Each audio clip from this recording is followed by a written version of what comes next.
What does New York Black Theater mean to me? It is my survival of all that I am and all that I can be. A subway ride on any train from Broadway to an off-Broadway show. Oh, well, you're an actor, so you must have had a dysfunctional parent. It's freedom for me. I think it chooses you. I'd want to act or be a lawyer because the lawyers would do that summation, and that was so dramatic. Yeah. Did you or did you not? Acting is not life. You're going to portray life. Yes. But acting is not life. There is something in the childhood, traumatic or something, that forces you, or that you tend to go into your own world to a degree. It's all that I am and it's all that I can be. And it's enticing, it's engaging, and you see it. For me as a critic, I'm inspired by actors. Above and below any of the 5 boroughs, it's watching my breath of artistry trudging through snow to auditions. I was born in Oakland, California. I went to Los Angeles when I was about 9, and then I grew up in Los Angeles after that and went to high school in Los Angeles. In junior high school, I was like in the glee club and the drama club. We probably did a compilation of some scenes of a play together. And my mother had aspirations. And so she would always take me to plays, to the opera, to the ballet. So I would see Aida and La Boheme and Swan Lake and all of the musicals. So I remember that. And it was magical and exciting, even though we were way in the nosebleed seats. So I remember that. And then in high school, I went to a boarding school, high school, Catholic. And I did some play, and I was the only black, and they gave me the lead in the play. And it was a Victor Hugo play. I don't even remember the name of it. So, yeah, I had a great love for art, all of the arts. And my dad, my biological dad, was a jazz musician. And I found out my father's mother, Zillica Foster Williams, was in Shuffle Along. So I didn't even know that. And I have these old pictures of her. And she said, "Child, I was mess on a stick." I consider it my destiny to be in the arts. It's my destiny. I knew I was going to be some type of artist. I would write, I would kind of draw, fiddle and drawing. But the theater, the acting was always accessible. The other stuff was if I was in the mood to do it. And so around high school, I knew I wanted to act. I was born in Detroit, Michigan. A trip to New York with my mentor.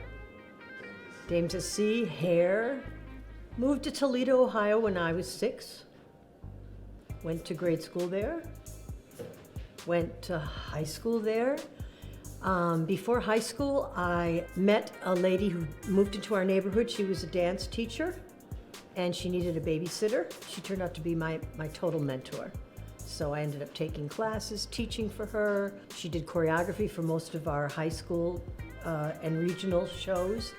And then she's the one that told me, "Well, I've taught you how to dance. Now you need to go to New York and learn how to act." And I did. Brooklyn, New York. Elementary school, I was involved with a talent show. That was PS 93, just across the street from Restoration. And then after that, I was transferred to another school for a special program. And that's when my theater experience began. And I did Eliza Doolittle in My Fair Lady. Never forget it, okay? What a treasured experience. And I would really say it starts even way further back than that with the little tea parties, with my cousin and I. I went on after, with high school, not too much, even though I was involved with the Glee Club. And then with college, Medgar College, I was really involved with theater, but however, we didn't have a theater program because it was a new school. So as a result, after a certain number of credits, I had to transfer out and go to Hunter for my theater program. So they didn't have an accreditation in theater. But that was a wonderful experience with Dr. Edna Adet. And we did a piece, I think we did Finian's Rainbow, an adaptation. So if it was anything that I got for Christmas, it was a tea set. And as a result of that, my cousin Joyce and I, we would sit down, and that's when you begin improvisation. And you really get into you're not knowing it, but you're really in the moment and sipping tea and talking about a number of things to include our parents and the fun on the block. So that's really where the improvisational experience began. I remember more my sister, who was 5 years older than me, her class was doing a play, and they needed some extras. And my sister said, my little sister, you know, she can be in it, she loves to act. So I remember that. Not that I had any lines or anything, but I was hanging out with the 5th graders. Wow. Okay, and I was in kindergarten. And I had a dream of coming to New York City and going to New York University. That was my dream. And I got rejected. I was 17, 18, and I went and became a stewardess because I also love to travel. And one day, I was based in Newark, and so I said, I'm going to New York. I'm going to the school. I'm going to New York University. So I went over to New York University, and I said, I want to audition for this school. They said, Lloyd Richards is upstairs. Go upstairs and see if you can see Lloyd Richards. So I went upstairs, and I said, I'd like to audition for this school. I always had a dream to go here. And they said, well, audition's over, it's full, but we'll put you on a wait list. And lo and behold, I was called to audition. And ultimately, it didn't happen immediately, but it happened in its own time. I went to New York University, and that was my dream. Well, I studied with a lot of teachers, Lloyd, Peter Cass, Kristen Linkletter, Gil Moses came through. I think Lloyd, just asking one question after another question after another question, just the distillation of it, so it becomes so specific. And what are you working on? Cut. Did you achieve it? Then I had another teacher, Earl Gister, taught at Yale for many, many years. I was doing a scene from Uncle Vanya. Before I even opened my mouth, I was just preparing to speak. He stopped me. 6 times he stopped me. I said, what? He said, did you know what you just did? I go, no, start again. 6 times. And then he said, you swallowed. And I said, oh, I swallowed. So the awareness that everything I do informs. And that was a major lesson. I was the only black at an all-white school. And my mother said, I want you to be exposed to the world. You will learn and you will know how to be black. So when I came to NYU, I was Elizabeth Van Dyke. Who's that? Van Dyke? That's a white girl's name. And I had to learn about my blackness. I had a boyfriend who came to my apartment. He says, oh, I can't tell a black person lives here. I was like, wow, really? That was for NYU College. That was a pretty wonderful college. First time I'd ever been away from home, first time I ever lived by myself. They didn't give you a scholarship the first year, so you had to work. Lloyd Richards was the head of the acting department and head of the whole program. He had actually gone to school with my parents at Wayne State University. My mother showed me a picture of him on the college campus steps. I kind of was a joyful person. I liked anything that was going on. I tried to make anything work. I had to work full-time and also go to school to pay for, rent, which was unbelievably cheap at the time, but seemed obnoxiously expensive for me. And it was a 3-year program. I've met most of my dearest friends there that still to this day. So it was a 3-year program because it was a combined bachelor and master's program. I was also excited because there was a great dance department, which I really wanted to kind of slide into, but they wouldn't let me. They wouldn't let me incorporate to. So I used to just, go to classes anyway. Yeah, we took a lot of stuff, circus classes, vocal classes, but they didn't teach us much about the business. And that's what I regret most about that program at the time. I'm sure it's different now. But you came out there and said, well, now, we didn't talk about agents, they didn't talk about anything. We were just raw talent, ready to do something. But if you were in school and you got cast in anything Broadway or anything professional, you were asked to leave. Didn't understand that either. When I went to New Lafayette Theater, and when NEC did River Niger, I know how it hit me. Well, New Lafayette Theater, it was a fabulous Miss Marie, okay?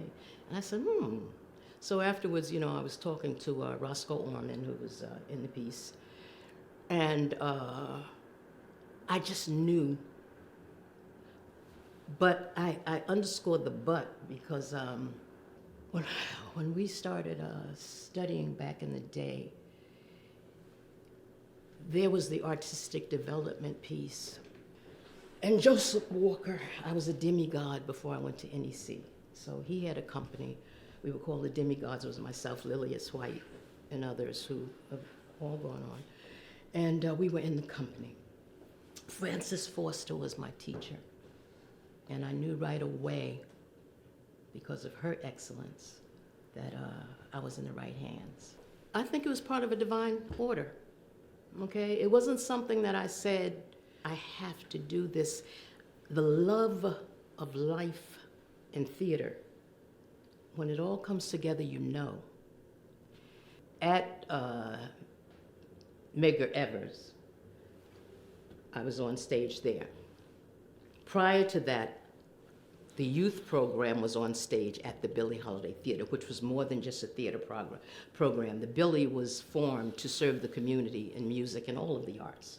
Okay, and then there were wraparound services that was there for the community. So in terms of audience development, there was always something there for people to have a reason to come and to learn about the Billie.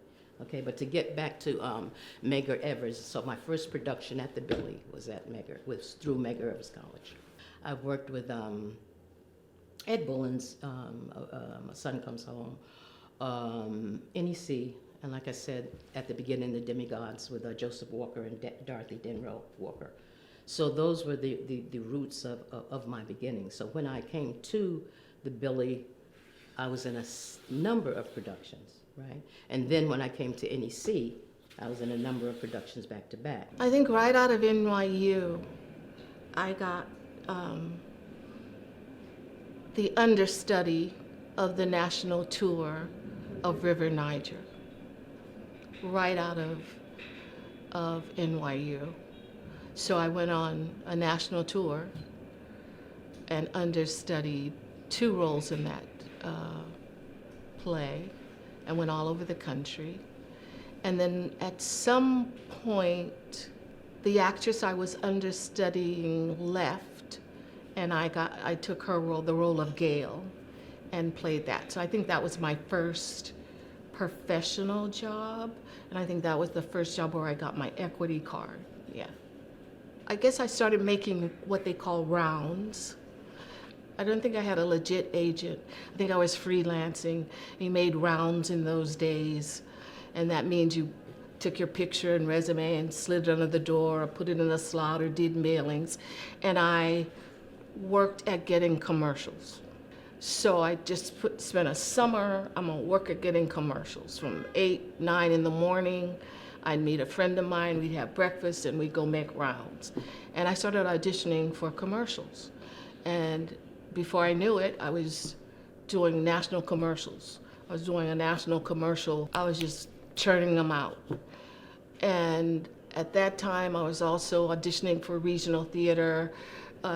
New Federal gave me the opportunity to be in early plays. They did the Fabulous Miss Marie, that was an early play that they were doing in Philadelphia. They did Showdown Time with Lynn Whitfield, Charlie Brown, Oba Babatunde, Gloria Edwards, God rest her soul, and we toured with that. Also in white theater, you have secondary roles. You have supporting roles, or you have, even though they say there are no small roles, you have a lady in waiting, or that was my experience.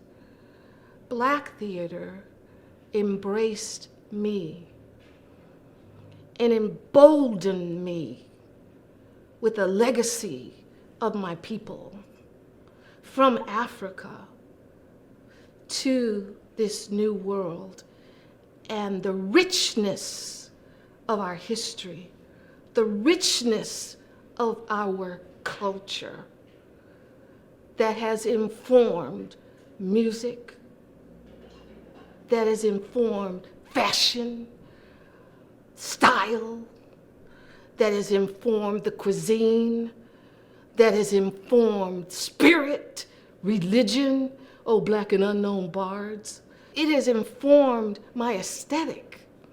It has allowed me to do, you know, Bernice in piano lesson, Sister Margaret in the Amen Corner. It's just a lifeline. It's my authentic voice. It is my aesthetic. Well, actually, I had my first real great experience. I thought I was off to the races. A friend of mine, and an actor friend of mine, Basil Wallace, got me, either got me an audition or just got me a part in a La Mama production of Richard Wesley's Black Terror, which I wasn't in, but it was Short Bullens was the ones that I was in. And we went to Italy. And we went on a tour of Italy, and that was so exciting because it was very, you know, Black Terror is very political, and watching from the wings, there is a scene in Black Terror where all these police are surrounding the actors, and they used real cops, and it kind of scared me. They had their firearms there and everything, so, you know, you think that stranger things can happen. But we used to have press conferences where it was very heated and people would talk about politics and stuff. And that was my first job. We were in Venice and Milan. But I got hooked up with Henry Street. And I remember doing something about the adventures or the story of Phyllis Wheatley. A couple of other things where I really learned a lot about the Black experience, and history, which I never knew before. Ohio was pretty white bread for me. We had maybe 3 Black kids in our high school of 600 or something. And there was, you know, Scott High School was the place, or Libby is where most of the Black kids went. And the playwrights that we were dealing with had things to say, and the importance of work that spoke to where we were going in terms of, well, where we were going as a people. You know, that was very important, and that really was very important. Okay, so it was theater for entertainment, but theater with purpose. And then you were also involved with so many, you know, people who were administratively strong, the set designers, you know, costume designers and others that we worked with, be it at the Billy or be it at NEC, the best. And I knew that all of them back then could rival anything that was happening on Broadway. I did the We series, okay, which was Slavery to Reconstruction. I did all of the pieces, then we took it on the road. That was an incredible experience, incredible, you know, to live that, and also knowing my family history, and to really put that it just had meaning in a number of ways. And also being under the guidance of Doug, the Douglas Turner Award, and others as directors. Incredible experience. State the facts. Don't act. State the facts. State the facts, because you want people to walk out of here knowing, to be clear on what they saw. You know, Doug had scripts everywhere, you know. And he would, and it wasn't clutter, it was writers. And he said, I will not throw these away, even though they were not produced. Because Woody King saw me in a room talking about theater, apparently. He saw me, he saw Latanya Richardson Jackson in a room, and this is like in the 70s. Directing was not anywhere in my mind.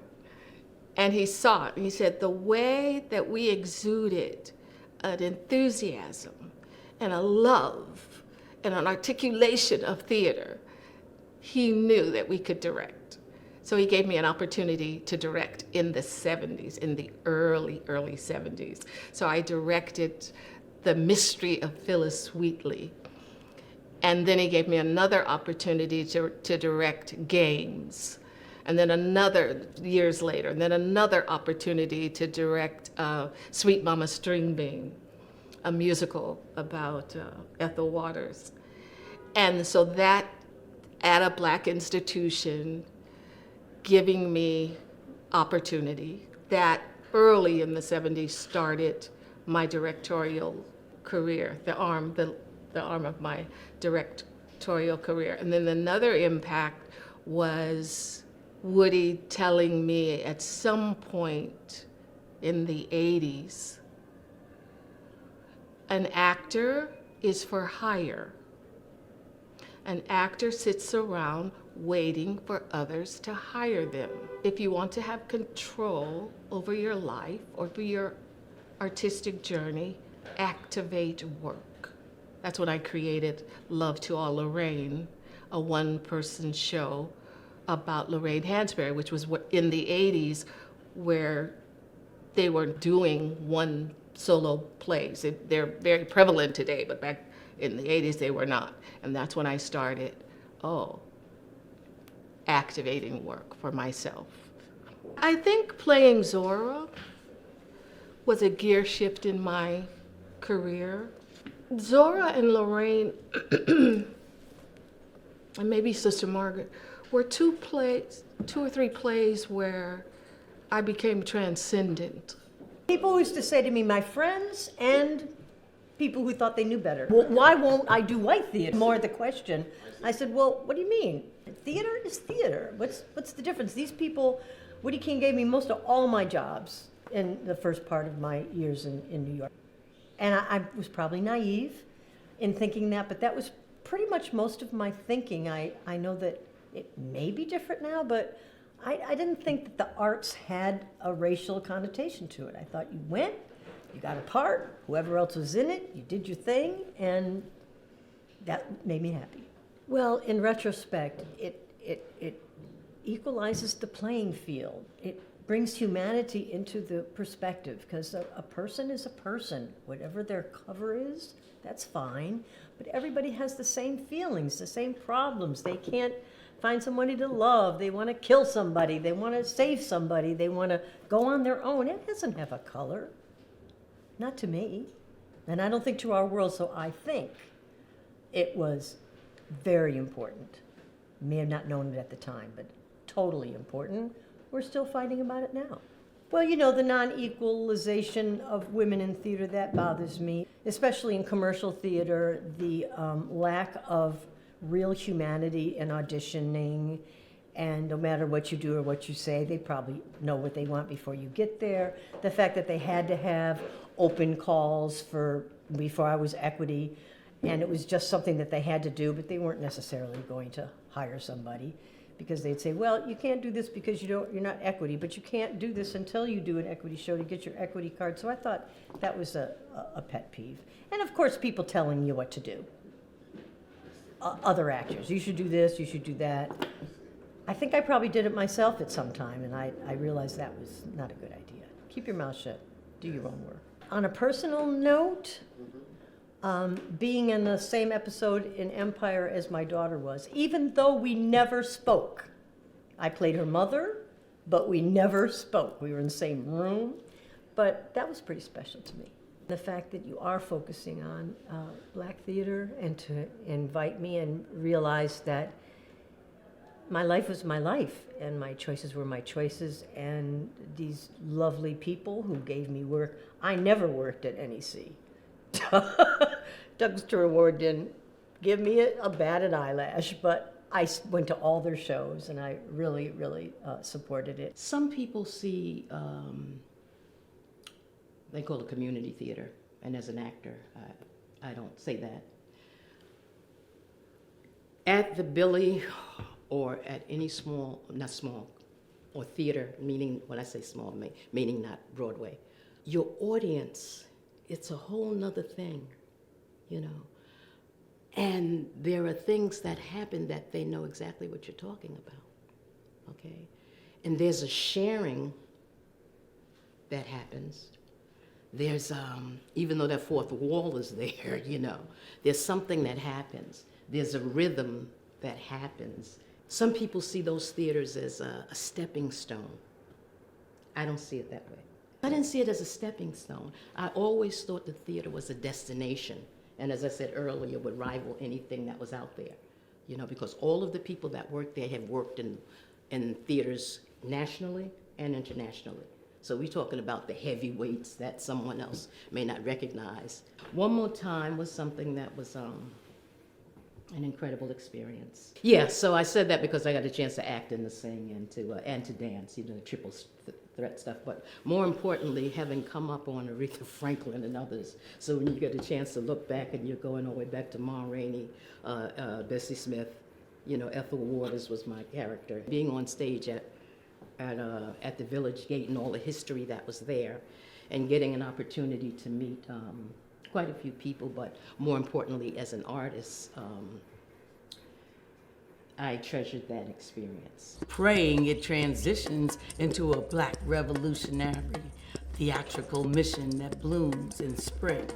It's my sweat trickling from my brow to my cleavage on a hot, muggy summer day of good drama between a Black protagonist and an antagonist of any kind, from creating conflicts of hate, indifference, or sexy sounds on a bed of fallen leaves of greens, yellows, and chocolate browns, from young to old oak trees.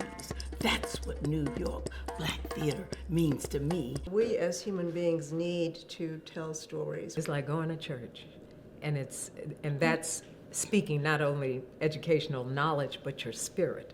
It makes people feel good. It makes people feel. What's the purpose of an artist to society? What is the purpose of art to society? Is it to illuminate, reflect, uplift, enlighten, inform Right. who we are? I always feel if an audience walks away and they see somebody in there sees themselves. To make us a social commentary or a political, you know, commentary or racial commentary.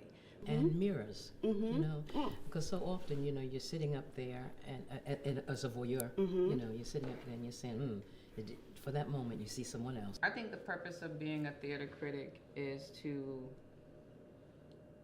recognize the beautiful work that's going on out there on the stage. It is an ambitious 1 hour prep time before the stage manager's half-hour call, while hearing secrets from the ancestor spirits: Ward, Bullens, Milner, McClintock, Tear, Shangay, Carter, Furman, Baraka, Angelou whispering through the walls. I was born in Albany, Georgia. I recently ran into a friend of mine from that time in Georgia, and she said, you know, you used to always say you wanted to be an actor. I said, I did? She said, yeah, you did. And I went to high school in New York City and Poughkeepsie, New York. Growing up in the South, there wasn't any theater. There wasn't any theater at all. But there was a television. We had a black and white television. And I absolutely loved watching television, so I was very familiar. I mean, Broadway was something you would hear about on the Ed Sullivan Show. They may have a performer from there, but I didn't know anything about Broadway or theater. I mean, of course I knew about it, but no, television was... I was born in Cleveland, Ohio. I was told I was an actress when I was about 3 years old. I used to look at TV and I'd see kids on the TV and I wondered how they got there. And sometimes they do a scene and I was just absolutely mesmerized by it, but sometimes to me they did it wrong. And so I would get up and do what I thought they should have done after the scene was over with. And that's when grown-ups would see me and they'd say, "You're a little actress." Brooklyn, New York. In the summers, I was a Star Allen kid. Star Allen had a little school where the kids would come and you'd sign up and you'd pay a little bit at the end of the month or each month so that you could learn the rudimentaries of theater, dancing, ballet, and that and stuff. And then you did plays. I did that for a bit. But as a child, I was always reading. I always had my poetry books. I was an avid reader. And I did have skits. I would do skits with my friends, I had a little club and skits like that. I went to Howard University. I thought I was going to be interested in psychology, but having always been interested in acting, I decided to take an acting course, and it changed my life. I decided to take this acting course with Dr. Butcher, who was the head of the department, a wonderful, wonderful man. I remember being invited to go to Lincoln Center when I first come to New York. Actually, one of my professors had invited me to come. We were quite close, not that kind of close, but we remained friends after I left college. And he invited me to go to Lincoln Center to see, I think Garrett Morris was in the play. And it was just so magical. Well, by the time I graduated from Howard, I knew I was going to come to New York to be an actor. I mean, there was no doubt about that. And I first came to New York, I went to the Negro Ensemble Company because that was the place you would go to study and to be a part of the scene. So I went there. But I'd also gone up to New Lafayette. They had a theater company up there, so I went up there. But when I came to New York, my first stop was to go to the Negro Ensemble Company. And I studied with Hal DeWitt. And I was fortunate enough to get cast in a play. And I also did some work at the Public Theater. So I came to New York, I knew I was going to be an actor. There was just no doubt about that. My entree into the Negro Ensemble Company. And at some point I auditioned for a play, which was a play I think called Nobody, which was about Burt Williams, and I played his wife. And what live theater did to me, in my mind, I said, that's real acting. Because in film and TV, you mess up, they just take it again. But these people are live, and if they mess up, they gotta fix it right now, in character, and not throw off the production. So to me, I was like, whoa, that's real acting. Well, since I was told I was an actress, I thought I was an actress. And because I liked children on TV, I particularly liked The Little Rascals. And The Little Rascals didn't just act, they also wrote. And they did original plays, I guess, for the neighborhood. And so that put it in my head to also write. And the first time I had an assignment in school, I think I was in the 4th grade, the teacher gave us like maybe 20 different people. And she said, you're gonna write a paper on one of these people you pick.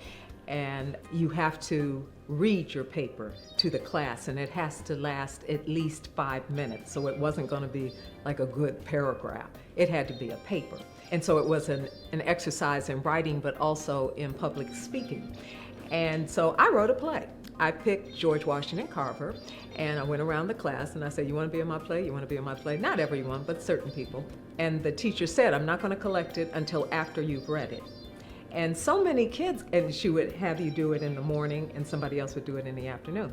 And she was doing it in alphabetical order, so I knew I wasn't first. You know, some kids got up and they were like shaking, and maybe it would be a minute or two, and she'd say, no, you have to write it again. That's not long enough. That's not a paper. And when I got up, when it was my turn, I said, I didn't write a paper, I wrote a play. And so she kind of looked. And I said, and so-and-so's in it, and so-and-so, and so-and-so, and the kids were looking like, and I said, y'all better get up here. And so they came up and we did the play. And for the whole time, she was like, look at. And when it was over with, she said, that was so different. that was so original. That was so unique. You didn't even ask me. And I'm thinking, ask you what? And so, because it was positively reinforced, that's what I always did. I always wrote plays. And sometimes I was in them, sometimes I wasn't. But at that time, I don't think I ever really knew that I was going to turn out to be an actor. I thought in my earliest days that I wanted to be a teacher, which I did do. I got my teaching license. And at one point I thought I was going to be a writer. That's still something I may do, because I do write on the side for fun. The bug hit me, okay, let me back up. It had to have been there, because I was always singing around the house and doing little things, but it didn't come to fruition until it was like 1966, 67, and I had a part-time job after school. And I was following my older sister, Betty, and she knew that she wanted to do this. I hadn't, it wasn't in me. Sometimes careers find you. And so we're working at Pratt Institute, and the boss was a quasi-writer. He was a writer on the side, and he was going down to University of the Streets, like Avenue A, Avenue B, First Avenue, somewhere around there. And he asked one day, did we want to go? So my sister and I said, yeah, we'll go. And we went there, and Arnold Johnson, that's the man who started me in theater. Arnold Johnson had this University of the Streets, and we watched all the improvs, and it was fascinating, to see these guys and girls get up there, and he'd give them a direction, and they'd make a play, right there, the improv. And at the end of each of those sessions, he would call people from the audience to see if they wanted to participate. And so my sister and I raised our hands, and he brought us up, and he gave us something to do, and we dove right into it, and he said, you guys got something. He said, have you ever thought, about doing this? And I said, no, So he said, I have a summer project that's going to be happening at NYU. Would you like to be a part of it? So I said, yeah. And my sister said, yeah. So that summer, we went to NYU and at this summer program. And at the end of it, Lloyd Richards was one of the directors, and Gus Fleming and Bill Lee and Israel Higgs. And so at the end of it, they said, you guys all have to do a scene from a black play. So I had this mask I was wearing, a hat, and it covered my face. And Adolph Caesar said to me, you do not want to cover your face. So take off that veil and let us see your face. And that started my wonderful relationship with him. He was a dear, dear friend. I did First Breeze of Summer with Francis Foster, Moses Gunn, Douglas Turner Ward, Charlie Brown, Ethel Eiler. It was a star cast. It was such a thrill to be working with all these people who were legends in the theater that I admired so.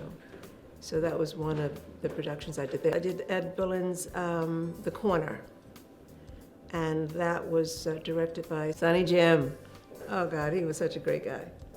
Yeah, Sonny Jim, and Ronnie Clampton was in that cast. 4 plays.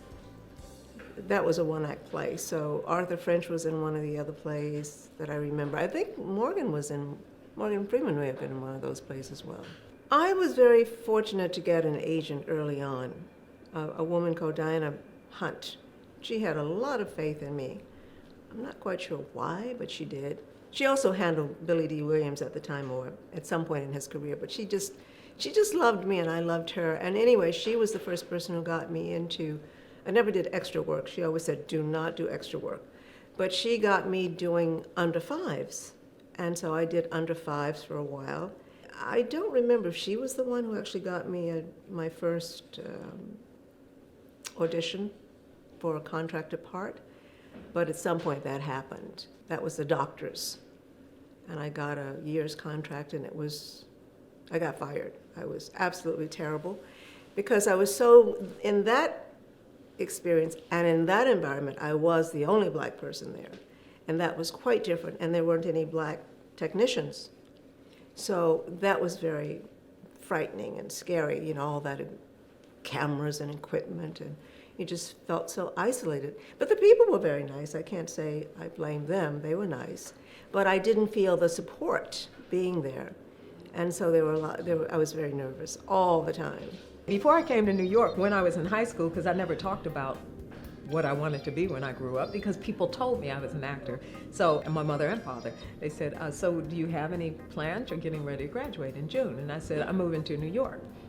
And I had never said that to anyone. But I was always going to move to New York because on TV, especially back then, all the things may have been shot in Hollywood, but they were set in New York. So New York was the place to be. I said that, and I didn't know my father had an aversion to New York. And they said, New York, what are you going to do there? I said, I'm going to act. And I was never in a class play, ever. I used to write plays, and people were my plays. And so they were just looking like that was so weird. And my mother said, well, I wanted all of you to go to college and get a degree. I had two sisters who were already in college. They were at Kent State. And I said, I'm not going to college. I'm going to New York. And she said, well, you can still study acting. I said, I would never study acting. And she said, why not?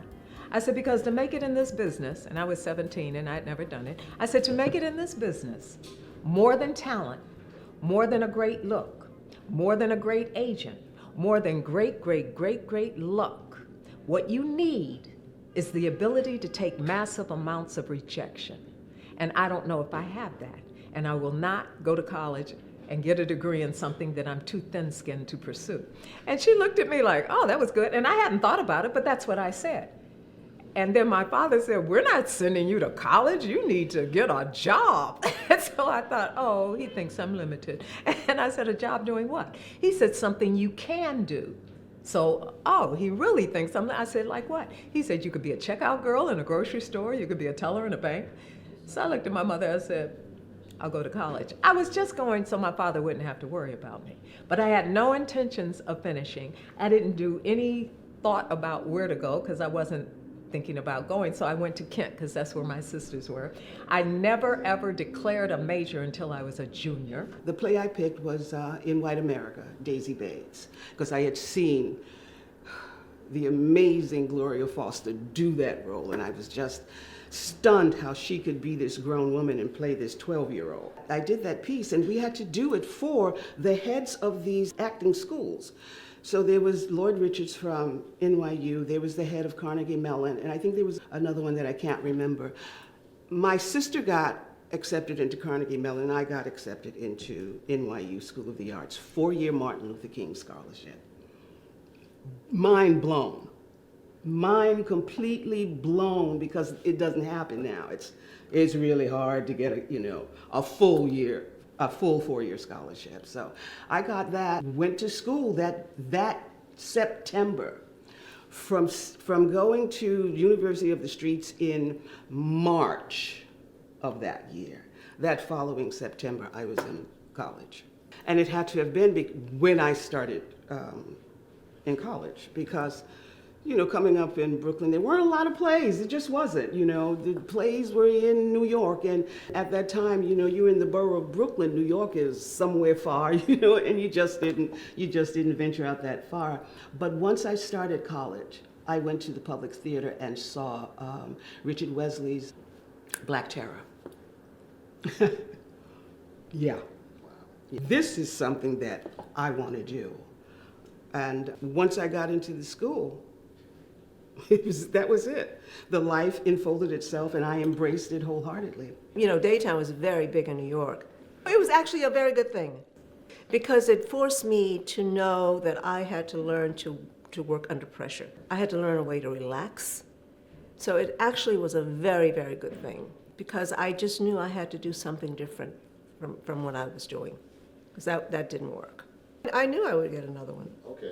I was very, very optimistic about everything in life at that point. As I said, it served as a guide. It helped me to go to another place in myself, to deepen where I needed to go, so I didn't worry about it. I think that must have been another world, but I was on One Life to Live for a while with Al Freeman. It was really wonderful working with him, and Ellen Holly, I got to know her quite well. That was very, very special. That was just recurring.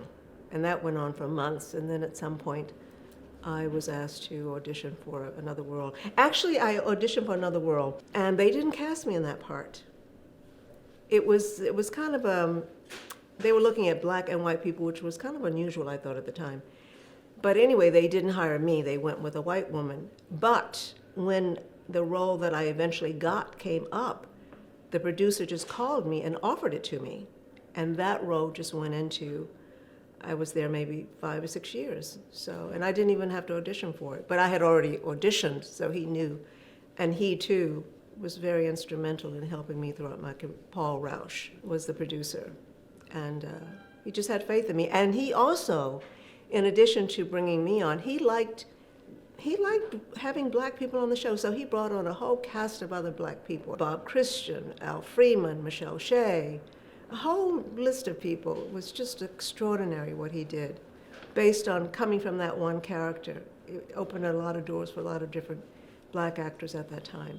And even then, I wasn't thinking about acting. I had never taken because they wrote me, the university wrote me. They said, you've been here, this is your beginning of your 3rd year, and you have never declared a major. And when you matriculate here, you have to declare a major by your 3rd year. So you have to come in at the end of this week, and if you don't, you have to go, even though you're passing everything. We don't know what you're working toward.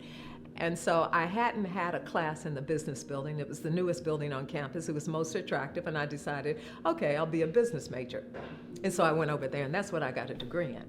And I was a senior, 2nd quarter before I graduated, and the girl next to me, because I was a counselor also, she said, you always saying you're going to New York and you're going to act, and you ain't never been in nothing. You need to come to this audition I'm going to. So I thought, oh, it didn't even occur to me. I could have taken electives. I could have taken acting, dance, singing. What a waste. But it didn't occur to me. And I said, sure, I'll go, because I also knew she was afraid.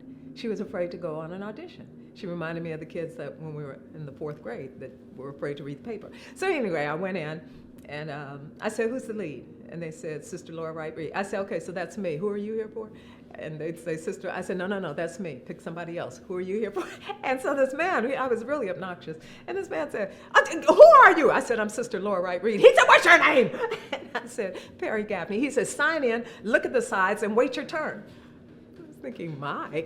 So anyway, I'm looking, and it was one of those open auditions where you see everybody auditioning. And some people I said, wow, that was really good. And some people said, no, whatever. And so now it was my turn, and I got up, and this man really, really hated me. And when I was through, I could see all over his face. He hated that he loved me.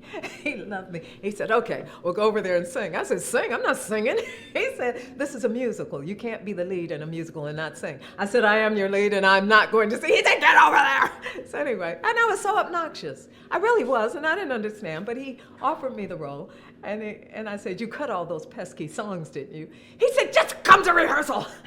And so I came to the rehearsal, and we were going through it, and I met the people, and I was wondering, why did he hire me? But it was Sister Laura Wright Reed from Tambourines to Glory. And she was a bitch.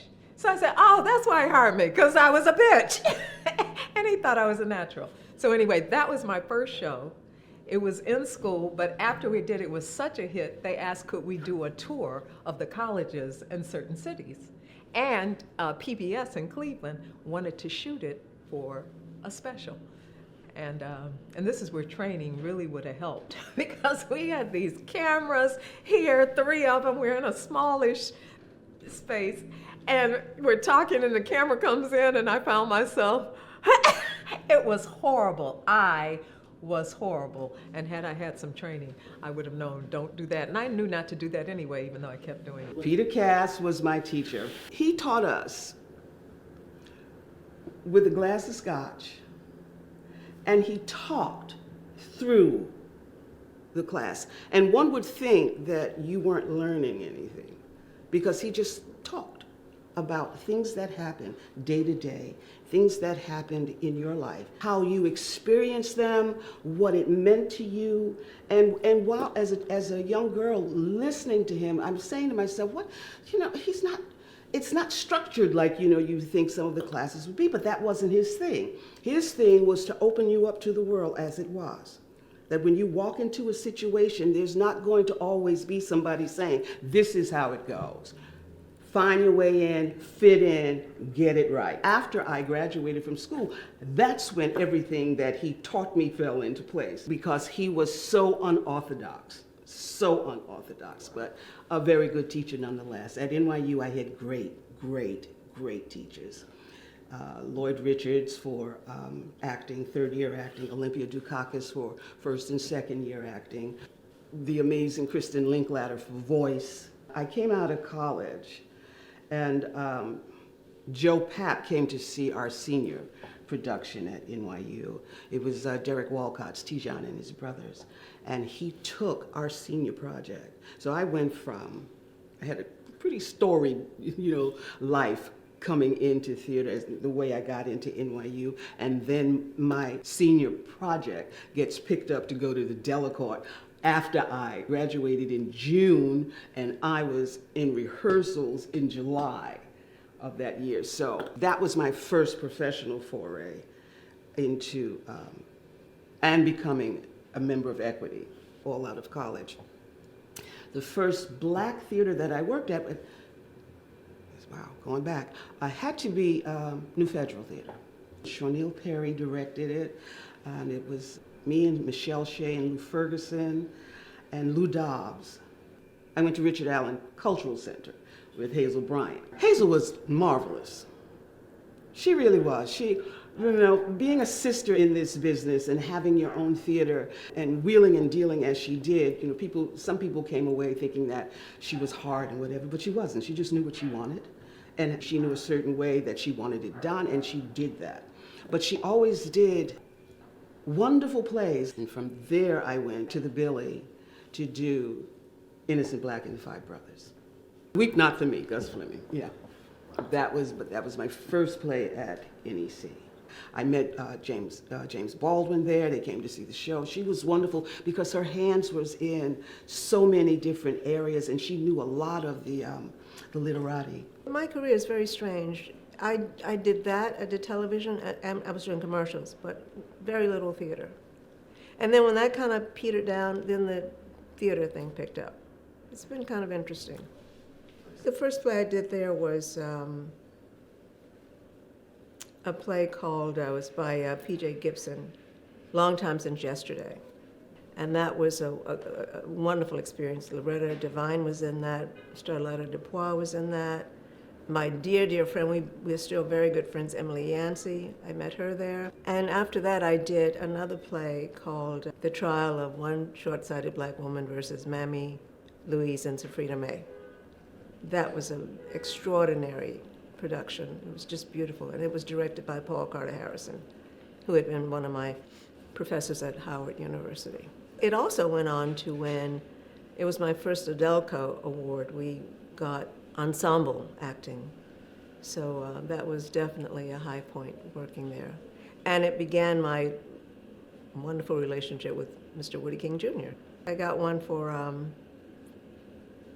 a solo show I did that I wrote, On the Way to Timbuktu. And then I think I won for Electra, which was done at Classical Theater of Harlem. Actually, I knew at Howard that I wanted to go into television.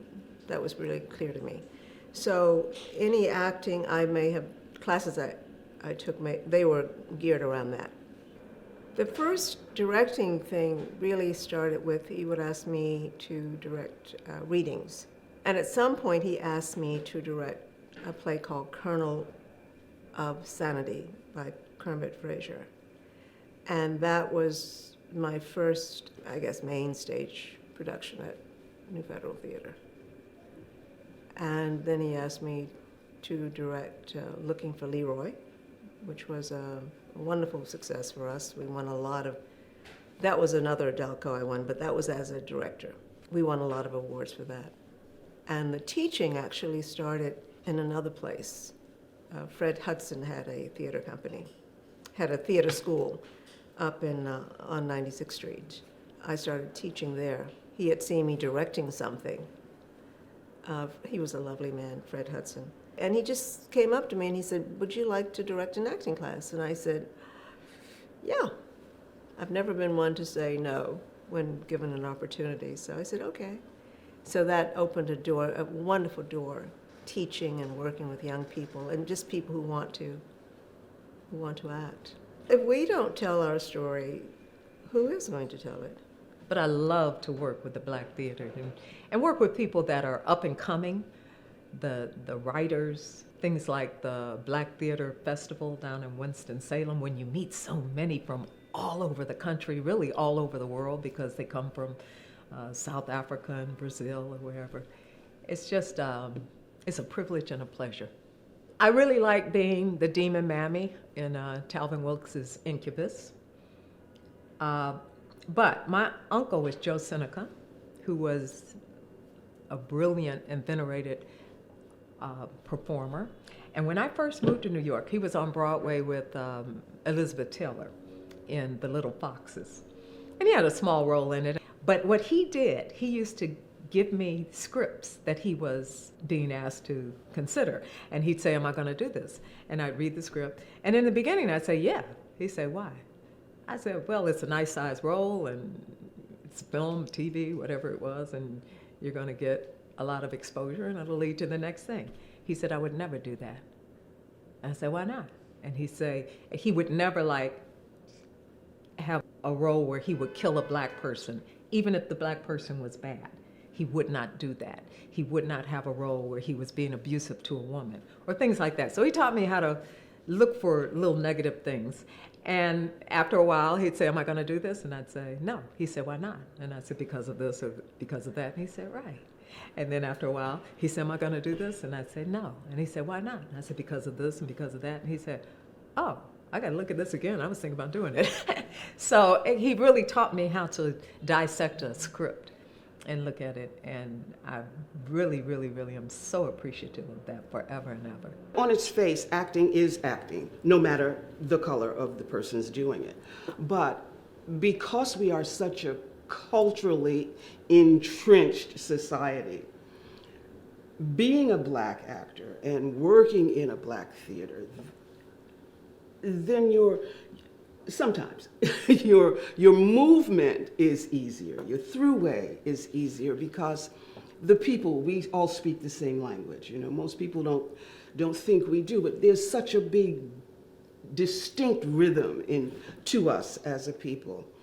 When you're in a Black theater, you're home. We had so much at one time, and it was the way to go, to be affiliated, you know. And if you're affiliated with a good Black theater, hey, you know, icing on the cake. The tour of home with me, Sam Jackson, and Essie Patha Murkison, we took the last State Department tour. And doing a State Department tour, everything is done for you.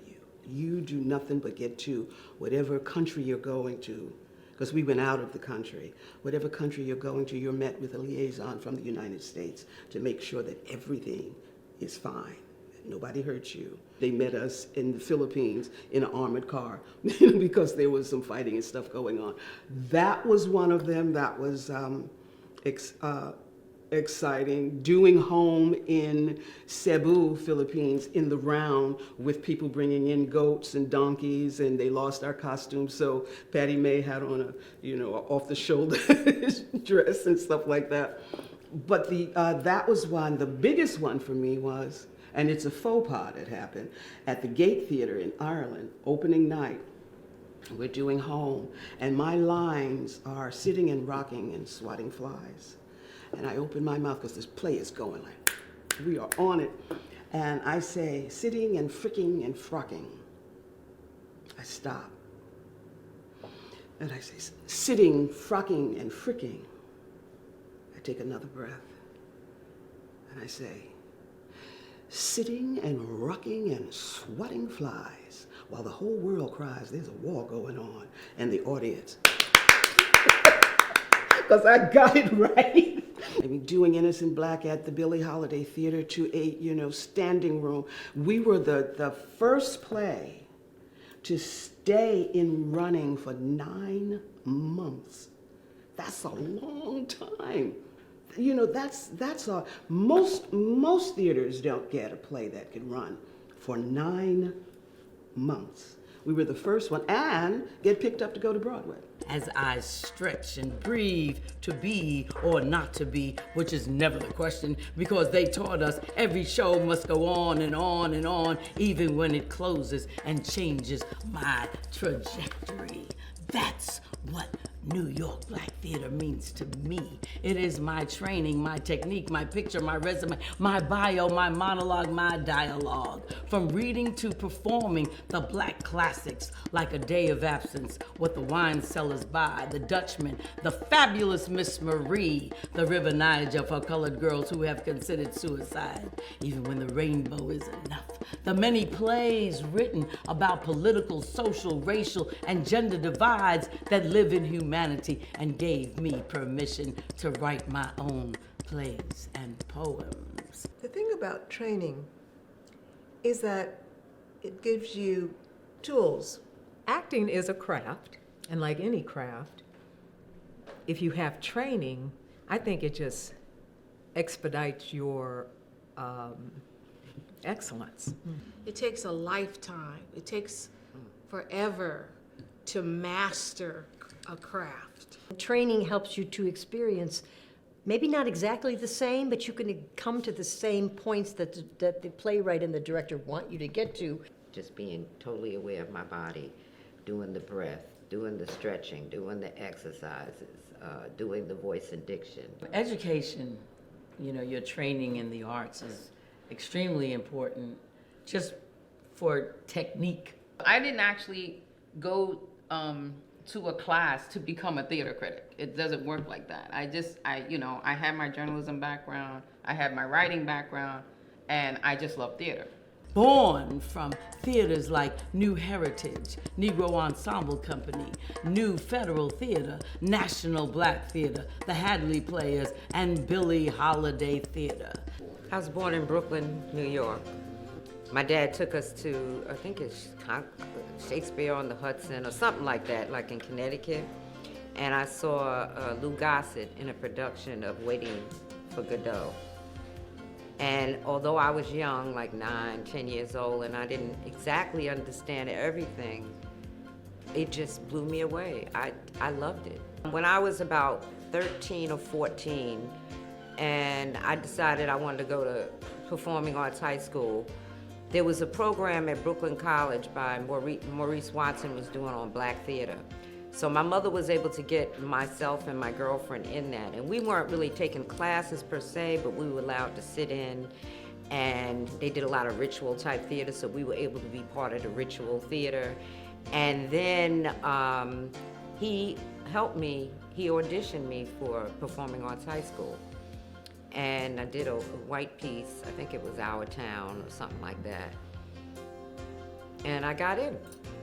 I don't know if I could say that I did really learn a lot there. I know I did a whole lot of revolutionary stuff, and the kids got killed at Jackson State. I was out there. Well, before the kids got killed at Jackson State, the kids were got killed at Kent State. And I was out there with all the little white kids and the hippies and all of that. And then when the black kids got killed at Jackson State, nobody did anything. So me and my girlfriends, we got together and we called the sit-in. But I had a lot of conflict there, because one thing Maurice Watson taught us, he said, even if you get on stage nude, you can make them forget that you're naked if what you're doing isn't, enthralling enough. And I had a teacher, Miss Provet, whatever her name was, and she was from that old Hollywood glam type thing. So she wanted you to look a certain way, dress a certain way. And I remember there was a white girl, I forget what she was. But anyway, she was a kind of fat, not the most beautiful girl, but she could act her butt off, and we were close. And I remember the teacher used to embarrass her all the time and tell her she couldn't get on working class until she lost weight. So that was the beginning of me standing up. I mean, not the beginning, but one of the things that I did. I was born in Harlem, USA. Nobody ever talked about theater in my home. But I had a very dramatic family in that my mother's from Puerto Rico and my father's from Guyana. So I call myself a Guayarican from Harlem. What the Wine Cellars Buys or the River Niger. And I was taken by my school to see the plays. The one thing that stands out, I was in the 3rd grade, that which made me 8 years old. We were doing a play. And I remember I had to wash a white blouse by hand, and I had a little blue skirt, and my mother looked everywhere for a red bow. And we went everywhere to try to find this bow the last minute, because I told my mom, I have to wear a red bow. And we went everywhere to find this red bow, and I wore it.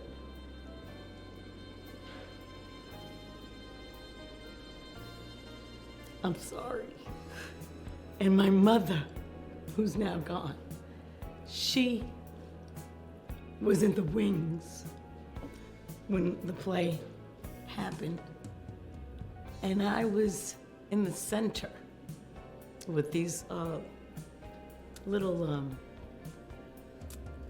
a little instrument, something in my hand. And we were singing in Old Bahia Town, everywhere. Vatapa is 5 cents a piece in Old Bahia Town. And I was in the center. I just happened to be in the center with all these other little children. And when I got off stage, my mother said, "You were the best one." And I think that's the first recollection that I have of theater for me. Brooklyn, New York. I went to Hunter College. When I was in Hunter, I was an English major, psychology minor. One year I took a communications class, which was reporting 101. My professor said to everybody, go and, find something to write a story about and give me both sides of the story. So I went to Central Park and I interviewed the hansom cab drivers, and I said, how is it, being a hansom cab driver? How do the animals like it, everything? So one of the drivers said, "Oh, these horses think they died and went to horse heaven. We treat them so well." I went across the street to the 5-star hotel and restaurant, and I asked the waiters there, and I said, "Wow, what is it like? Is it great to be across the street from the hansom cab drivers?" And the guy was like, "Oh no, it stinks. They beat the horses. They're so cruel. I can't believe it, the way that they treat these animals." So I wrote my paper, and my professor said to me, "Linda, they think they died and went to horse heaven?" He really said that? I said, "Yeah." He was like, "Linda, I really like this piece. I like how you showed both sides." So I said, "Well, Professor, I really loved what I was doing when I was out there reporting, the energy that I felt. I want to continue to feel that. What do I have to do?" And he said, "So major in journalism, communications." And I said, "I'm already an English major." He said, "Well, do a double major, So I said, "All right." So I went to do that. And when I became a journalism major or communications major, they explained to me that I needed to get clips. So I had to find somewhere that I could write to start to get clips, to be able to get jobs in the business. And then the same teacher used to tell me, "Oh, you remind me of Raquel Welch, and you should dress and do all of that." And that wasn't me. I remember I wore culottes and a pair of clogs to do a performance, a play for class, and she got really pissed at me. So I can't say that I had the greatest time as far as learning, but as far as the experience, I had a great time. That was my trajectory through life, that I was an actress, always. Presenting the Pettifords at Henry Street Settlement, and it was Chanel Perry, Anna Marie Hosford played my mother, and we were a circus family. And I remember that I had to wear balloons, and I did cartwheels. That was my first real professional where I got paid, and actually. And then the next thing that I remember, working with Miss Jeanette and Roger Furman, and I got a chance to really stretch when I worked with them, in the 70s, late 70s. I went to the Aaron Davis Center for the Performing Arts at City College, and I had really great teachers like Francis Forster, Israel Hicks. There's some other teachers that I had. I studied with Thelma Hill, dance, voice and diction, and I studied Shakespeare and Greek theater. I loved Greek theater, probably the most. I loved the women, the roles that the women had. And then doing little plays after that in school and loving it, but not ever thinking that I could become an actress. Just doing it because it was what the teachers told us to do. I remember playing a guy, I can't even remember what his name is, had boots on, I was trying to look like a dude, you know, because there were not enough guys, I guess, in the class to play these roles. But, you know, it was like one thing after another in singing groups. I started out really performing not only in the schools, but outside of the schools as a dancer. I studied with Joan Millen Dance Company, and we performed at Club Ruby in Queens, and you know, and different schools and nursing homes, churches. That's what we did, and I remember just loving it and feeling natural at it. The very first play I had done, I left my high school without my parents knowing. And I wanted to graduate on time. We were out protesting at that time, you know, so when you're out there protesting and carrying on, you're not going to school. So what happened was I was falling behind. I went to the school called the Street Academy in Brooklyn, and I was living in Queens at the time. So I went to the Street Academy without my parents knowing, and that school used drama to motivate children, to motivate students. And through that program, which I graduated from eventually. From when I was younger, my mom, you know, used to take me to Dance Theater of Harlem.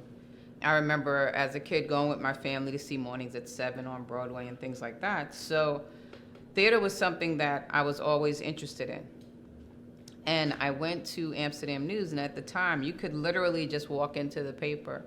I asked to speak to Mr. Tatum. And I went to his office on the second floor, and I said, yes, my name is Linda, at the time, my maiden name, Linda Fuller, and I am a student at Hunter College, and I'm a double major, and I understand that I need clips in order to get a job in the business, and I'm wondering, would you allow me to write for Amsterdam News? So he looked at me and he said, okay, Linda, so what are you interested in? I said, theater. He said, okay. He said, go upstairs to the 4th floor to Mel Tapley, the A&E editor, and tell him I said, put you to work. I said, oh, okay, great, thank you.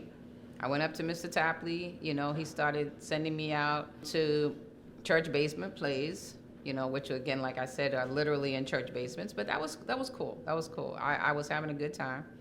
I started going to off-Broadway things. Black theater, of course, covered all the black theater. National Black Theater, Billie Holiday Theater, absolutely loved it. New Federal Theater, Hadley Players. I mean, I was just going all over the place covering theater. And I went to Mr. Tapley and I said, Mr. Tapley, let me ask you a question. Why don't we cover Broadway? And he said, Linda, ain't no black people going to Broadway. I said, well, maybe if they knew what was there, maybe they would go. And he said, give it a shot. I know a lot of things that I've seen over the years, you know, like I saw Denzel in Fences and... Well, I like to say that Woody King Jr. Was very strong, supportive of me, especially in my early years, the 80s, the 90s. He gave me quite a few great roles to do. I will always be grateful. He believed in me as an actress, that's for sure. As I said at one point, it became a point where I wasn't having as much fun. And I also had things that I wanted to see in theater and creativity in me that I wanted to try, which is directing and dramaturgy.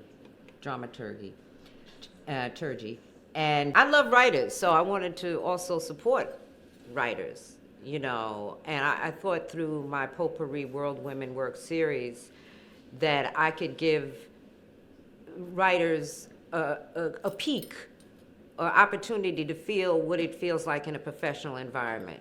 So my concept for Potpourri was that I would hook them up with a director and a dramaturg, and then they do first reading, and then they'd work on it after the feedback from the audience and come back in 2 weeks and do the reading again. And if we really liked it and thought it had grown, then I would try to do a backers audition like in the next 3 or 4 months of it. And basically, I loved it. I loved all sides, acting, the directing, the producing, the presenting. I felt like I was doing something. I felt like I was on a mission. I was contributing. P.J. Gibson's, that was one of the pieces that put me on the map. We did it through the Frederick Douglass Creative Arts Center, Fred Hudson, and the Black Theater Alliance on 42nd Street. And it's terrible. Miss Ann Don't Cry No More. That was the name of it. And that was great. I worked with Bill Cobbs. I worked with Brenda Denmark. And I had the chance to work with Bet Howard, who I happen to think is a brilliant director. And Bet, really, I must say that Bet kind of brought it all forward for me because of the way she directed. It helped me direct and also teach acting just by the time that I spent with her. I love the way that she took it scene by scene, and then we'd go back at the end of the day and do everything we did up to that point. And I love that she let me go. She just let me create, and then she'd say, well, that doesn't work, or that works, or whatever. So I love that. That was a great for me. I did my first play at the Storefront Museum, which is now called Black Spectrum. And that was a play called Earth Has No Sorrow, and I played the lead. And I without any really, good proper training, I got some training, some discipline, but not, the best training that I could possibly get. And so when the director said, when I asked the director, I said, well, when do I go on? He said, when you walk from this point, which was at the back of the theater, they didn't even have wings at the Storefront Museum at that time, from there and just walk on and start delivering your lines. And I loved every moment of it. I loved it. Then I started working with children from what I had learned in this street theater. Street theater. We were doing plays in the street. That's how many of us got our start doing street theater. And, the community would come and watch us doing revolutionary plays, and singing revolutionary songs and doing dances. I learned ballet, African modern jazz, so I was able to dance, do a little singing and acting all at once in street theater. And then from there, I did my first professional play because through the Street Academy, I met Steve Carter, who is a wonderful playwright and also one of my mentors, that got me to the Negro Ensemble Company to answer the phone. And so I was there answering the phone, and that's where I saw theater backstage, and that's where the ensemble begins. Backstage, onto the stage. There is no ensemble on stage if there's no ensemble off stage. So it was the writer, the lighting, the set designer, all of these, wonderful things to the wonderful actors on stage. And that's what I learned about an ensemble and about excellence. Excellence. I've seen a lot of incredible shows, James Earl Jones and Driving Miss Daisy and Cicely Tyson and Trip to Bountiful and just Keith David and Seven Guitars. When I went to the first Broadway show, I remember I was at the reception after the show. And a gentleman came up to me, and like I said, now I'm a journalist, freelancer for Amsterdam News as a theater critic. Gentleman came up to me, and his name was Peter Felicia. And he was then the president of Drama Desk. And he came over to me and he said, hey, how are you? I said, good, how are you? He said, what's your name? I said, Linda Fuller. He said, so Linda, would you like to become a member of Drama Desk? I said, Drama Desk, what's that? He said, well, we do the theater awards, Broadway and off-Broadway. I said, yeah, sure, why? Sure, great, I'll do it.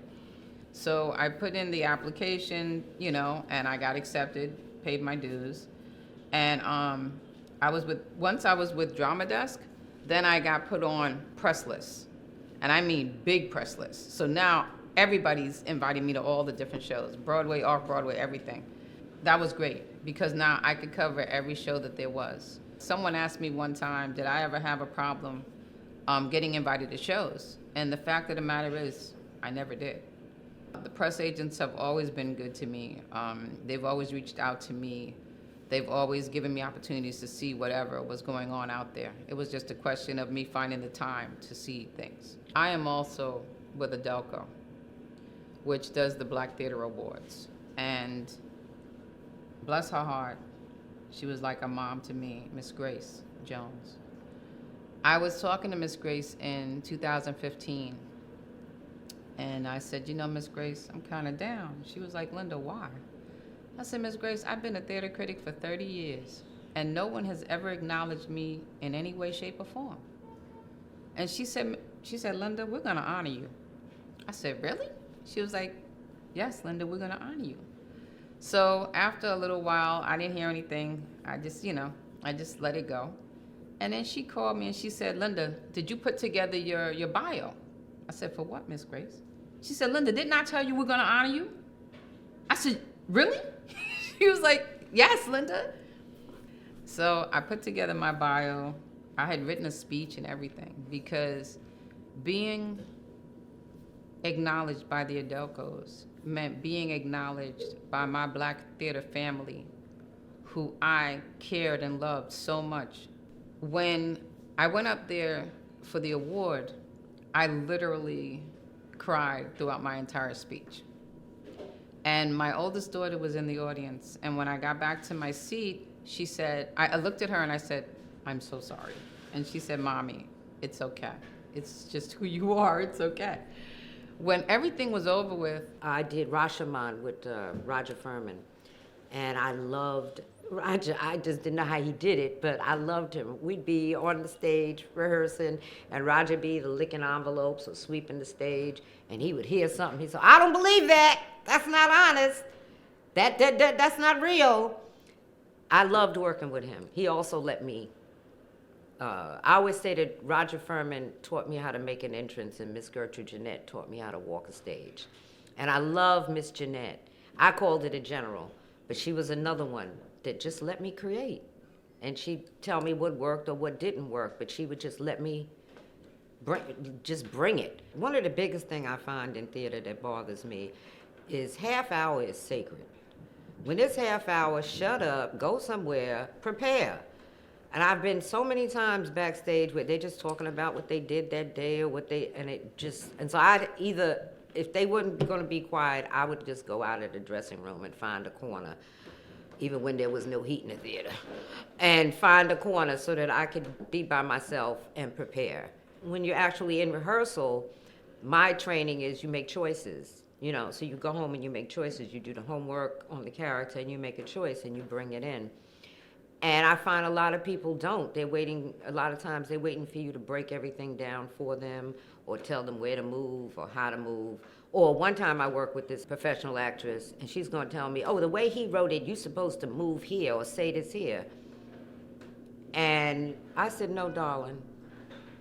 I'm gonna move and say what my instinct tells me. I'm not gonna copy another actress's instinct. You know, and they're going, they meant it this way, you know. It took everything for me to say, would you please, you know, shut up. Just shut up. But those are my pet peeves. People who don't go home and work on the character, and when you're in rehearsal, because you can't really have fun, you can't really develop, you can't really, if you don't start working off of their choices and they work off your choices and, you know, and the director's orchestrating it. That was difficult. But my main thing, I think, is that half hour. I've been in situations where, I swear to God, I literally almost threw a woman out the window. She was so arrogant with it. And she was a newbie.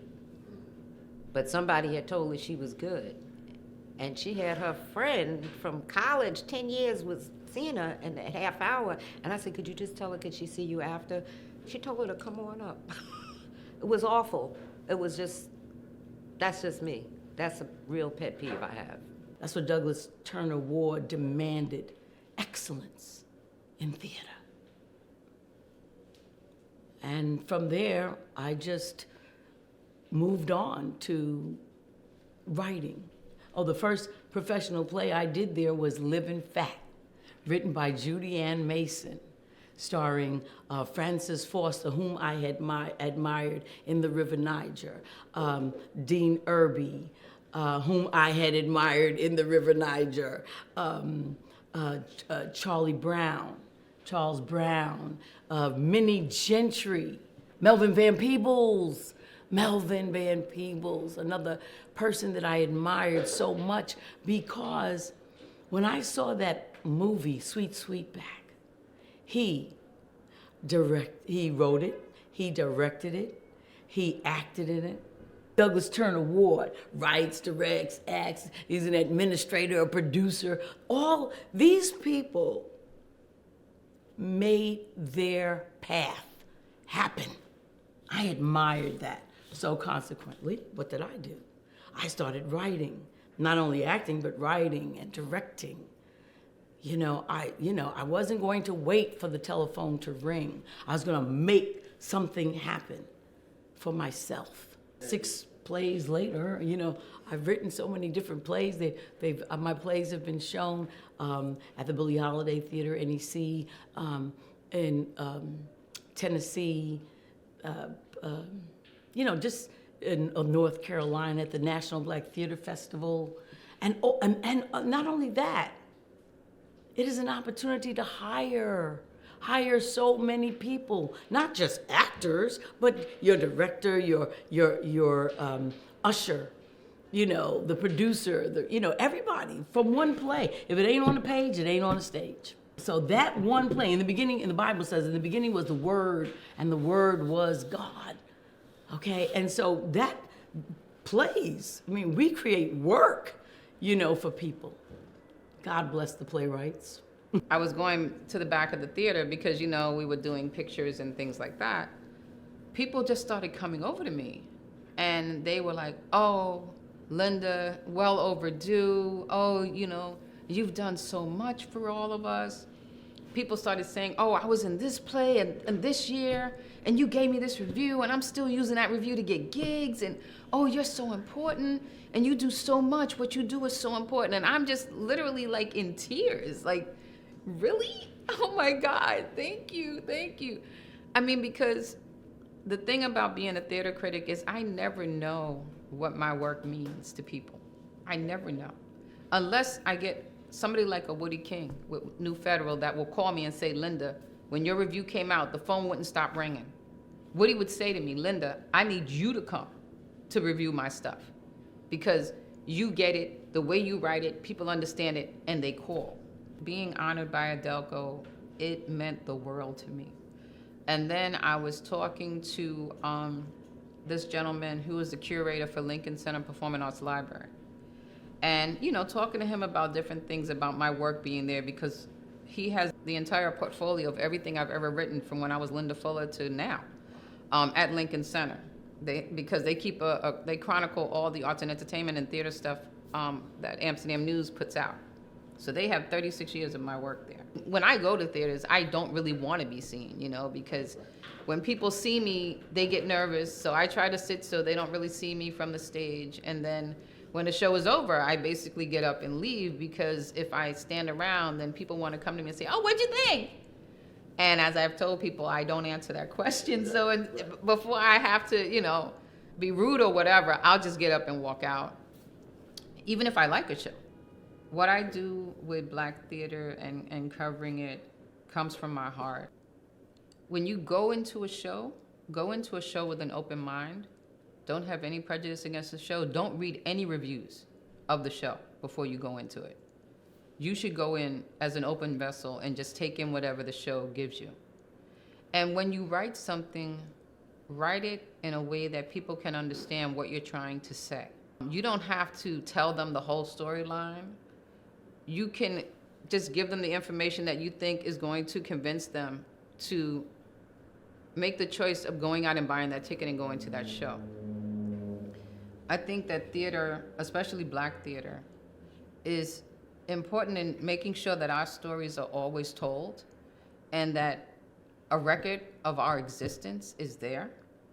And if people take the time to write it, to perform it, to produce it, we as theater critics have to go there and make that record to say this happened, this was amazing. And we have to encourage people to come out and support it so that we make sure that Black actors, playwrights, everybody involved with the productions keeps their livelihood going. Because what they do is they enrich our lives. If we don't support it, that enrichment is gone. I did go to California, and I know that Hollywood thing is really, you have to really be cool and quiet. I'm not sure if I really regret or miss out on being a star because, like I said, there's a lot they want from you that I'm not sure I'm the person that's willing to give it. Well, I met several agents, but I had met an agent out there and on Hollywood Boulevard. Somebody hooked me up. And I always wore my hair pretty much natural, even when it was down. And I never walked around in high heels and tight skirts. That was never me. But that was the thing that bothered me. She was saying, look, she says, you have to dress like this and you have to do this. And I told her, I said, no. I told her, look on Hollywood Boulevard. I said, that look is a dime a dozen. That's not me.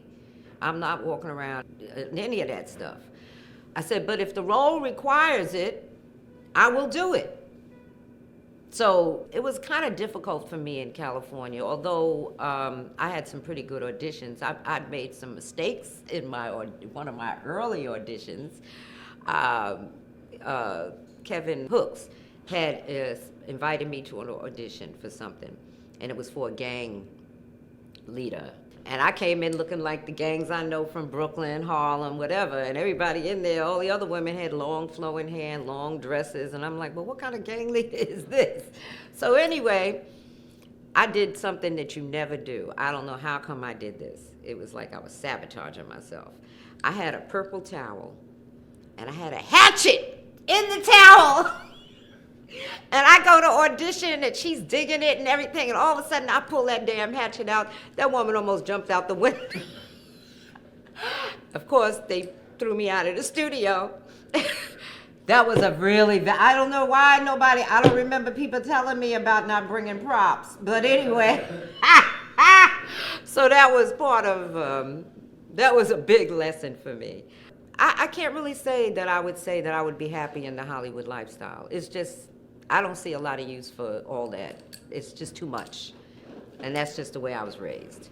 Daring producers, Douglas Turner Ward, Robert Hooks, Woody King Jr., Gerald Crone, Marjorie Moon, Gertrude Janay, Vosa Rivers, visionaries that created a plethora of adopted families. That's what New York Black theater means to me. But you really have to go and have someone teach you how to vocalize, how to walk, like you said, all the basics, and then you could actually get into interpretation. It's equally reaching deep inside an arsenal of African American rhythms and imaginations. The music and the dance, it's finding my mark, hearing places from the top to move an audience of diverse faces, expecting us, to pour out our gut, soul into new and untold comedies, dramas, tragedies, revivals, soliloquies, poems, and twisted plots, from an open curtain to a humble bow. I worked with James Earl Jones very early in my career. In fact, he was one of the people I worked with at the Public Theater with an outstanding cast. I really admired his ability to be so consistent in his work and so present and so alive in the work. I mean, I just have a great deal of respect for him. Like I said, I came as a dancer, and I was cast in this play down at Henry Street called Mondongo. I think it was Ray Ramirez. And Dean Irby directed it. But Debbie Allen did the choreography, and I always admired her from a dancer's point of view before I came to New York. I used to follow everything that Barbara Montgomery, Frances Foster, I mean, and having the beautiful chance to work with both those two queens. But Barbara was phenomenal. Not, you know, I mean, yeah, she was statuesque, she was gorgeous, and she could wail. I have always, oh man, I think Denzel, Felicia, Petronia, S.C. Patha, LaTanya, Reuben. I would go and see their work, Marie Foster. I'd be awestruck. I couldn't see it enough. What the Wine Cellars Buy, written by Ron Milner, you know, or if it was The River Niger, written by Joseph A. Walker.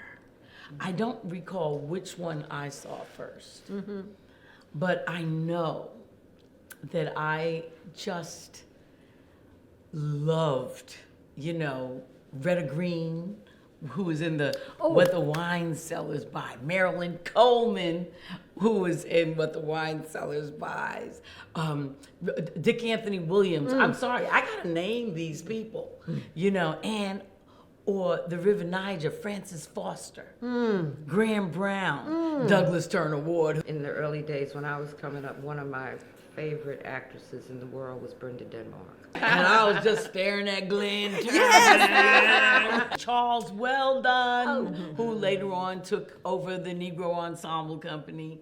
In Cleveland, Ron O'Neal is from Cleveland. Yes. And he did plays at the Caramel. Yes, yes, yes. And then he became Superfly. Yes. And Anthony Chisholm. Yes. He did plays at the Caramel. That's right. And Ruby Dee and Ossie, you know, royalty. And she was born in the hospital I was born in. I used to be the receptionist at NEC when I first got there. I figured that was going to be my way in, you know. And Robert Hooks was the only person that I really recognized. He is a person that is not only one of the founding member of the Negro Ensemble Company, he is an actor, stage television, and what's the other? Film. But Broadway too. It's acting, singing, dancing. I mean, he has done it all. Somebody that I really admire, I would have to say one, Keith David. I absolutely love his work. Absolutely. Cicely Tyson. Yes. I loved when I saw her in A Trip to Bountiful. Diane Show. Carroll. Yes. Ben Vereen. Hold to your principles. Stand tall. I think men get more roles because they're allowed longer longevity. These young people are sitting in seats that others have not had the opportunity, you know, be it, Yeah. you know, writing plays, you Yeah. know, producing. I would like them to have the respect they deserve, not based on their age or their dress size, but on their talent. And I would like them to be able to be in the arena for any kind of job possible, director, producer, set designer, everything, because you get to a certain age and you become invisible in the world and in the theater. And I'm sick of it. Leave your ego at the door. If we would leave our ego at the door and just do the work. Even for older women, people think that when people get to be a certain age, they don't love. They don't You have know, any sex they don't on them. kiss, they don't have sex, nothing, you know. And I would love to see more roles where, you know, just women of all ages just show all different facets, you know. And that's why I became a writer. I don't think I've experienced so much as an actress, but I have experienced it in terms of directing and maybe in terms of producing. And that is being in situations where you're the only you're a black woman, and your whole team of designers are white designers or white technicians. And they tend not to hear you, not to feel you know what you're doing, and to speak over you, even though you're directing the project. So you have to come out a certain way to stop that. And then earlier in my directorial journey, there would be where a black man in a cast would not accept the dynamic of a woman telling them what to do. Great Britain gets it right. They get it right, baby, because they write for their women. I'm not saying they write for the black characters, but I'm talking about if you're going to look at the template of a white actor in Britain, they run the gamut of their life. There is no big section where, you know, women in their 50s, 60s, and 70s and 80s are gone and younger women are playing them. That doesn't happen in the UK. That doesn't happen. Otherwise, you would never have the Maggies and the Judi Denches and all of them. That's what we don't do here. When I think of people that are producers, I think of Aaliyah Jones Harvey, who produces with Stephen Bird. That they're black lead Broadway producers, but I don't think there are a lot of black women that are doing the lead Broadway producing stuff, and I don't see why they shouldn't be allowed to do that. Because black theaters have to fight harder, longer, faster, deeper to get just a bit. You know, Woody talked about how the disparity in monies between public theater and him, you know, where it was millions for the public and 50,000 for Woody. You can't run a theater on 50,000. So utopia for me is just like anything with us in this world. Let us live as you live. White theater and black theater, Latino theater, Asian theater, Native American theater should all be able to do this without dying. The rest of us have to die. What I would say is, black, love yourself. Your blackness is not the problem. It's that somebody may hate you because you're black. Love yourself and know your history. If you know your history and the richness of your culture, that may result in self-love. And that's what New York